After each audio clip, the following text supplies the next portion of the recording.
Estamos comunicados con Sergio Pascual de el Centro Estratégico Latinoamericano de Geopolítica, antropólogo, sabe particularmente mucho de Podemos porque fue parte de la agrupación. ¿Qué podemos decir de los resultados, no solamente de los resultados de las elecciones de España, sino del anuncio de acuerdo entre el PSOE y Podemos para formar gobierno?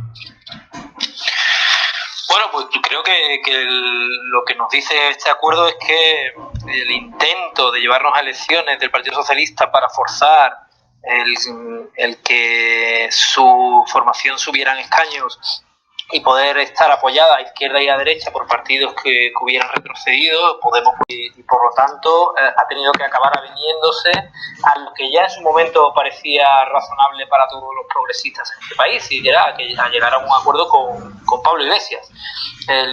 Nos ha costado a todos unas elecciones, pero creo que hay que felicitarse de que finalmente el Partido Socialista haya comprendido que esa es la única vía para frenar al fascismo, tener un gobierno progresista fuerte que pueda acometer todos los retos, y en particular el de la desigualdad que ha venido creciendo en nuestro país en los últimos años.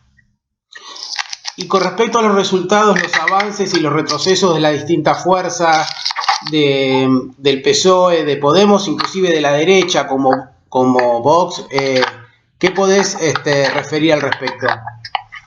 Bueno, creo que por un lado había que constatar que lógicamente los partidarios de las fuerzas de izquierda, del PSOE y de Podemos, estaban pues enfadados con sus dirigentes porque cuando tenían la posibilidad de llegar a un acuerdo claro no lo habían hecho, y eso de alguna manera hacía pronosticar la posibilidad de que retrocedieran en escaños. No obstante, los votantes han demostrado ser mucho más responsables que sus propios dirigentes y finalmente han acudido a votar de forma masiva, y el retroceso ha sido mucho menor de lo que se podía esperar. El Partido Socialista ha retrocedido en 3 escaños únicamente y Podemos en 7.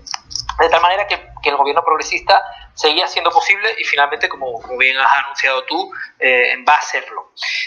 Por otro lado, ha sido paradójico como los muy pragmáticos votantes de Ciudadanos, un partido que se presentó al país en su momento como la bisagra entre la derecha y la izquierda, le han castigado con extrema dureza por no haber llegado a un acuerdo con el Partido Socialista, y por otro lado, por el lado izquierdo, y por el lado derecho, por no ser suficientemente duros, y mira que eran duros, con el secesionismo catalán. Y todos esos votantes, los de la mitad de centro derecha que tenía Ciudadanos, se han ido a votar a Vox, y la mitad que tenía en el centro izquierda, o se han quedado en casa o han vuelto al Partido Socialista. De ahí el batacazo espectacular de Ciudadanos, del partido que se presentaba como liberal en España, que prácticamente ha desaparecido del mapa. Y creo que finalmente el voto del descontento, el voto de la antipolítica se ha ido al partido de ultraderecha. Está por ver, y creo que tendremos que dejar que reposen los acontecimientos, qué porcentaje de los votantes de Vox son convencidos ultraderechistas y qué porcentaje son sencillamente ciudadanos que querían castigar a una clase política que les llevaba por 4ª vez a elecciones. Y con respecto, sabemos también que estuviste en territorio viendo las elecciones, todo el proceso electoral en Bolivia. A partir del golpe de Estado cívico-militar concretado, ¿qué te parece? ¿Cómo ves que puede, entre comillas, evolucionar este conflicto? Bueno, creo que es muy preocupante porque, por un lado, efectivamente es un golpe de Estado. Esto nadie lo puede dudar, en tanto en cuanto todo aquel que tenía un arma en instituciones públicas, como son la policía o el ejército, pidió al presidente que se retirara, es decir, le instó a que se retirara, y esto es la característica fundamental de un golpe de Estado, que el ejército te pida al gobernante electo que se vaya. Y además, quien ha tomado el poder por la pata cívica del golpe no es un candidato a las elecciones que se tuvieron lugar el 20 de octubre. El que toma el poder es Fernando Camacho, un dirigente ultraderechista de la del oriente boliviano. ¿Qué quiere decir esto? Bueno, pues que está el poder hoy día en Bolivia en manos de sectores con nulas credenciales democráticas. Nulas. Si a esto le añadimos que la comunidad internacional, una parte de la comunidad internacional, está siendo renuente a llamar a las cosas por su nombre, es decir, a llamar golpe de Estado a lo que es un golpe de Estado, y además le añadimos que todas las clases económicas y las élites económicas del continente saben que se acerca una recesión y que va a haber que hacer recortes, y que esos recortes en caso de gobiernos progresistas se harán por arriba y que en caso de gobiernos de derecha se harán por abajo, pues parece evidente que los golpistas tienen muchos incentivos y apoyos para poder mantenerse en el poder.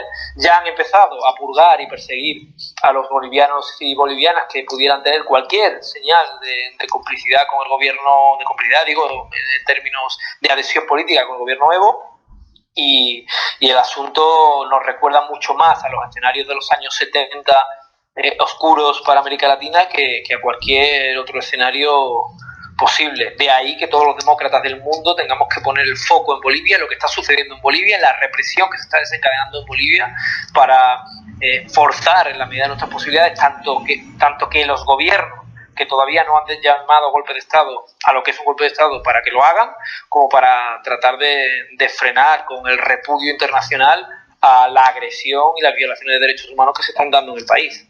Y poner el foco también en Estados Unidos, porque todas estas estrategias de dominación sin el aval o el acompañamiento o el visto bueno de la embajada, de la CIA, de las fundaciones como la USAID, parece difícil, porque en Chile no hay ningún tipo de intervención ante un conflicto de similares características. ¿Coincidís con esto? Sí, pero sin lugar a dudas. La única salvedad que pondría a lo que dices es que tengo nulas esperanzas en que Estados Unidos se alinee con quienes defienden la democracia en América Latina. Nunca lo ha hecho, no creo que lo vaya a empezar a hacer ahora, menos con un gobernante como el que tiene sentado en la Casa Blanca. Es más, no solo Estados Unidos, sino su principal instrumento en América Latina, la OEA, ha sido especialmente activa en detonar este golpe y en lanzar la última cerilla, sabiendo las consecuencias que iba a tener. Así que sí, completamente hay que poner el foco ahí,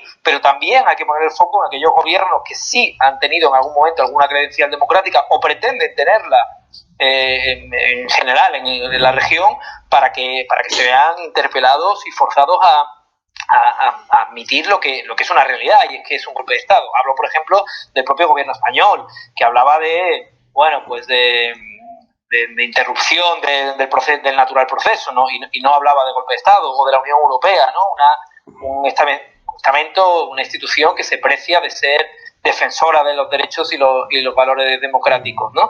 Y que claramente no está apostando por ellos en el caso de este golpe de Estado. Sí, y el gobierno argentino, que habló de gobierno de transición, no habló de golpe de Estado, aunque la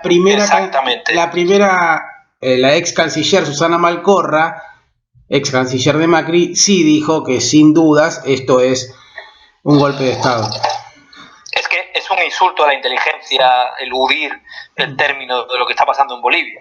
Es un golpe de Estado porque, bueno, pues lo que decíamos, y además es un golpe de Estado de militar, de extrema derecha, ni siquiera es un golpe de Estado camuflado por la vía del impeachment, como el que tuvo lugar en Brasil, o por la vía del Congreso, como el que sufrió Fernando Lugo. Este es un golpe de Estado a la antigua usanza, con militares al mando. No son los blandos de que se hablaban, sino los lisos y llanos.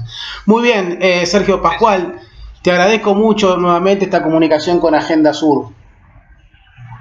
Muchísimas gracias a ti, Hernán, y un saludo y un abrazo afectuoso a todos los que te siguen. Hasta luego.